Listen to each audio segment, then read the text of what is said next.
Si Jesus po ay napakagaling na mangangaral. He is a very down-to-earth speaker.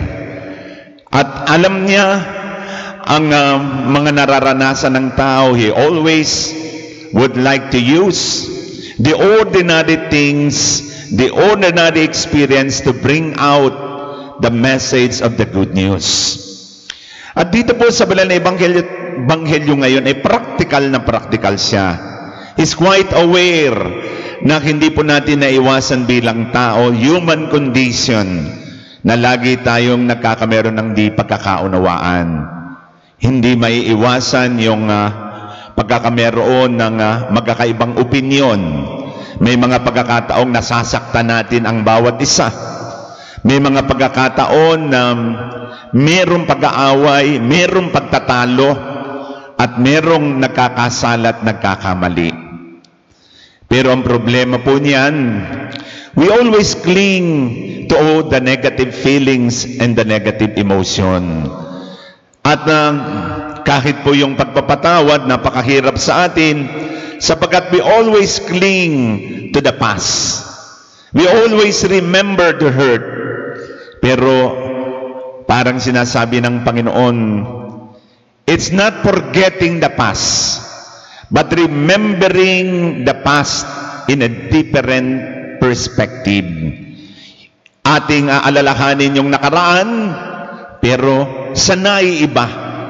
Kaya naman, isa pa ho na masasabi natin ay we always cling to our past. We always linger on our past. Natatandaan ko po yung isang retreat master namin na nagsabi, anong gagawin mo kung lagyan kita ng nagbabagang baga sa iyong kamay? Ha? Practical po siguro, bibitawan natin yon, nagbabaga eh. Pero, sad to say, kabaliktaran po yung ginagawa natin. We always cling to our hurts. We always cling to our past. Hinahawakan natin, minamahal natin, niyayakapan natin. Pero what we need to do, let go. Let God. Yung mga hindi pagkakaunawaan, yung mga samaan ng loob, yan ay parang isang nagbabagang baga na lagi nating hinahawakan pa. We cling to it. Ang kailangan, pakawalan mo, tanggalin mo, upang maging maayos ang ating buhay. Mga kapatid, napaka-practical ng banal na ebanghelyo ngayon. Lalo tigit yung issue po ng fraternal correction. Lahat po kasi tayo nagkakasala. Lahat po tayo nagkakamali. Lahat po tayo ay bilang mag-asawa, may mga pagkakamaling nagagawa. Bilang mga anak, may mga pagkakamaling nagagawa. Pero kailangan po nating ituwid ang mga pagkakamali. Kasi sino po ba sa atin, kung kayo'y tatanungin ko, sino po ba sa atin ngayon ang walang nagawang kasalanan? Simula ng isilang ka sa mundo hanggang ngayon. Lumapit sa akin ngayon at kukoronahan kita ng hindi coronavirus. Kukoronahan kita ng kadenang ginto. Yun, napapanood na uli. At masasabi natin lahat tayo nagkakamali. Lahat tayo nagkakasala. Para tayong pendulum. Minsan, consistent. Minsan, inconsistent. Ito naman ang tanong ko ngayon. Sino naman sa inyo ang walang nagawang kabutihan? Simula ng isilang ka hanggang ngayon. Lahat po tayo may nagawang kabutihan. Kahit yung bilanggo, kahit yung mga taong sabihin natin, sa tingin natin masama, may nagawang kabutihan niyang kahit papaano. Kaya nga lahat po tayo naroon sa gitna. Minsan mabait, minsan suplada, minsan magagalitin, dahil po this is human nature. At naintindihan ng Panginoon ang ating human nature, kaya nagbigay naman siya ng praktikal na solusyon, lalo tigit sa mga pag-aaway. Ano po ang solusyong binigay ng Panginoon? Kung nagkasala ang iyong kapatid at kailangan mo siyang ituwid, ang unang gawin, private talk, sarili ng pag-uusap. Ay, narito pala ang ka-birthday ko, happy birthday. At sarili ng pag-uusap muna. No advertisement, no other people. Sabihin mo sa kanya sa malumanay na salita ang mga nais mong sabihin. At ang ating intensyon, not to destroy the name of the people. It must be born out with love and concern. Kaya mo sinasabi yun, it's not a product of rash judgment. Kung hindi, it is a product of fraternal love and concern to that person. And the idea is not to downgrade the person, not to destroy one's goods name, kung hindi ang ating pong iisipin lagi ay para makatulong sa ating kapwa. Fraternal correction must be also born out of a prayerful discernment. Kung meron tayong gustong sabihin, kailangan pagdasalan muna natin. At it must be our disclosures, our corrections must be done after a prayerful discernment. At pangatlo, kailangan pakipag-usap po natin ay lagi nating intindihin that we are always in the presence of God. Bawat tao po, we are the mirrors. We are created according to the image and likeness of God. Hindi man natin paniwalaan ito. Pero dapat makita mo sa mukha ng asawa mo si Jesus. Makita mo sa mukha ng anak mo si Jesus. Because we are all created according to the image and likeness of God. Subukan mong tingnan ng iyong katabi. Ayan, tingnan po. Huwag ko kayo matakot. Walang COVID yan. Ayan. Nakikita mo ba ang Diyos? Iba yata ang nakita ni Saldi. Sabi ni Saldi, Diyos ko, iba ang nakita ko. Pero, ito po ang masasabi natin na kailangan po na isipin natin lagi, we are always in the presence of God. Unang gagawin, makipag-usap ng sarilinan. At kapag nakuha mo yung tao, nakapagbalik loob siya. Pero kung siya'y matigas at toto'y bato, humanap ka ng third party.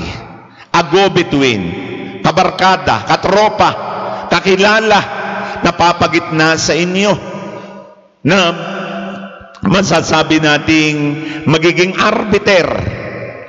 Kumuha ka ng 2 o 3 saksi. Kapag hindi pa rin ng tagumpay, idulog mo na sa simbahan sa mga namamahala. At kapag sa mga namamahala ay nakinig, siya ay nagbago, maaari nang ibalik muli sa magandang pakikipag-ugnayan. Pero kung wala pa rin nangyari, sabi ng Panginoon, pumunta ka na sa ika-4. At ano yung ika-4? Ang ika-4 po ay ituring mo siyang hintil. Ano pong ibig sabihin yun? Bahala ka na sa buhay mo. Ginawa mo na ang lahat, then leave it to the hands of God. Naipagdasal mo na, kinausap mo na, idinulog mo na sa simbahan, ay ganun pa rin. Sabi mo, Lord, kayo na po ang bahala sa kanya. Kunin na po ninyo siya. Kayo na po ang bahala sa kanya para po siya ay magbago ng buhay. Mga kapatid, simple po yung sinasabi ng Panginoon na kapag tayo'y nakakita ng pagkakamali ng ating kapwa, don't rejoice. Help them to stand up para mabago ang buhay. Hindi para ibagsak, hindi para manira, kung hindi para tulungang makaangat, makapagbago ng buhay. Kasi marami po sa atin, pag nakakita ng pagkakamali ng kapwa, ay tuwang-tuwa. We rejoice in the sufferings of others. Why? Kailangang maawa tayo at sabihin natin, isang kapatid natin ang nahulog. Isang kapatid natin ang nagkasala at naligaw ng landas. Kailangang tulungan ko ng may pag-ibig at ng may tunay na concern sa Kanya. Kaya nga, pinapakita sa atin ng Panginoon, normal na magkameron ng di pagkakaunawaan. Pero subukan natin yung sinabi ng Panginoon, sarilinan, pag hindi nagtagumpay, third party, pag hindi pa rin nagtagumpay, idulog sa simbahan. Pag hindi pa rin nagtagumpay, leave it to the hands of God. At bahala na ang biyaya ng Diyos ang siyang bumago sa puso ng taong iyon. Pangalawang mensahe po ng Banal na Ebanghelyo ay ang kapangyarihan ng sama-samang panalangin. Alam ko po na sa dami po ng ating mga panalangin, sa dami ng mga nagdadasal, ang tanong natin, may epekto ba ang panalangin ginagawa natin? Ako po, halos 5 buwan na ako naghihiling mass, for the record, every day. Ang tanong ko, meron bang epekto yung aking ginagawa? Bakit ako nagtsatsaga rito?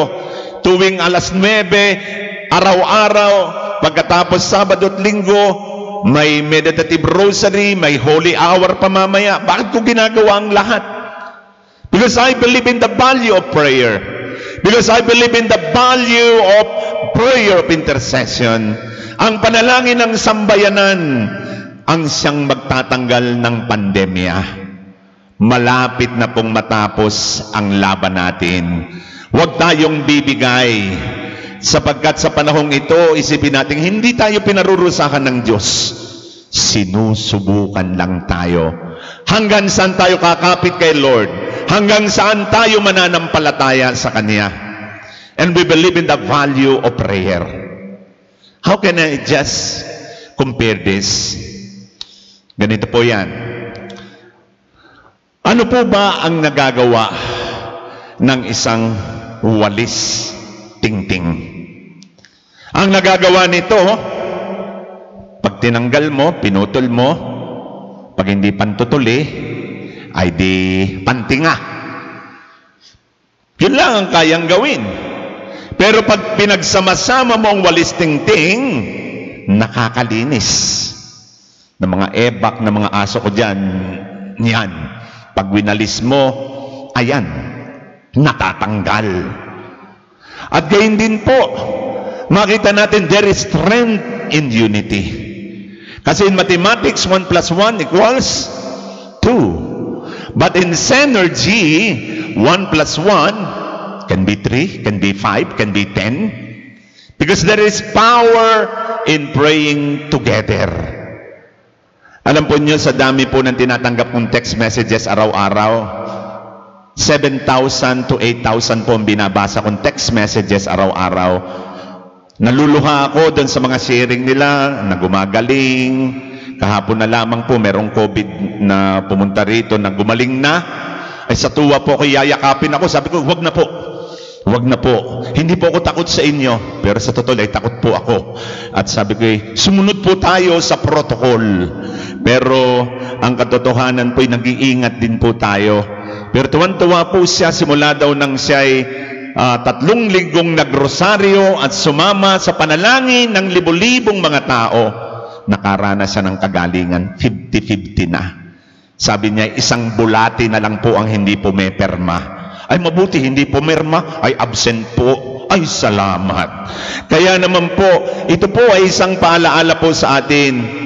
Ang ating panalangin hindi nasasayang. Ang ating panalangin sama-sama ay hindi po nawawala ng bunga. May bunga ang misa mo.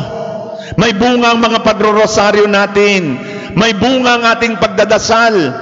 Sapagkat dinidinig ng Diyos ang ating mga panalangin. At ano ang sabi ng Panginoon? Kung may 2 o 3 nagkakatipon, diringgin ko ang inyong panalangin. That's the first. Pangalawa, I will be with you. Nasa gitna ninyo ako kapag kayo ay nagdasal ng sama-sama. Mga kapatid, long time ago, ako po ay nagmisa sa isang sabihin nating sa labas, walang bubong, At sa isa pong bukid na napakaraming tao, bigla hong umulan. At sabi ko, mga kapatid, naniniwala ba kayo na ang ulan na ito ay titigil? Sagutan man, kasi Mang El Shaddai, Amen! Amen! Hallelujah! Taas ko po ang kamay ko, Panginoon, napasubo na ako, sabi ko, patigilin po ninyo ang ulan. At naniniwala kami sa iyong kapangyarihan. Sa isip ko, Lord, parang awa mo na. Mapapahiya ako pag lumakas. Pero sana po, para sa pagbabago ng mga tao rito, patigilin po niyo. Mga kapatid, lalo hong lumakas ang ulan. At talaga pong basa na, malapit na po kaming mapuyog. At sabi ko din sa mga tao, mga kapatid, sinusubukan lang tayo. Muli niyong itaas ang inyong kamay, mas mataas, 2 kamay. At sabi ko, Panginoon, parang awa na po niyo. Patigilin na po niyo ang ulan para sa kabutihan ng mga taong nagdarasal. Pumikit po ako. At nakaraan po ang ilang, siguro mga 20 seconds, pagmulat ko po, wala ni isang patak na ulan. That's the power of prayer. That's the power of people gathering together in the mass, believing that there is power in prayer. Kaya kailanman wag po tayong magsasawang magdasal. Kailanman wag po tayong magsasawang na umattend ng misa kahit sa live streaming. Sapagkat dinidinig ng Diyos ang panalangin ng sambayanan. Kaya sa araw pong ito, patuloy tayong manalangin. Malapit na pong matapos ang gyera. Pero kailangan po na mayroon tayong mas matibay na pananampalataya, mas matibay na relasyon sa Diyos, upang ibuhos na sa atin ng Diyos ang kanyang pagpapala. Sa pagsasama-sama nating pananalangin, together we pray, and together we heal as one. Sa oras pong ito, damghin natin ang kapangyarihan ng sama-samang panalangin. Sa misa po nating ito, bibigyan tayo niya ng lakas, ng loob, kagalingan, puso, isip, at kalooban.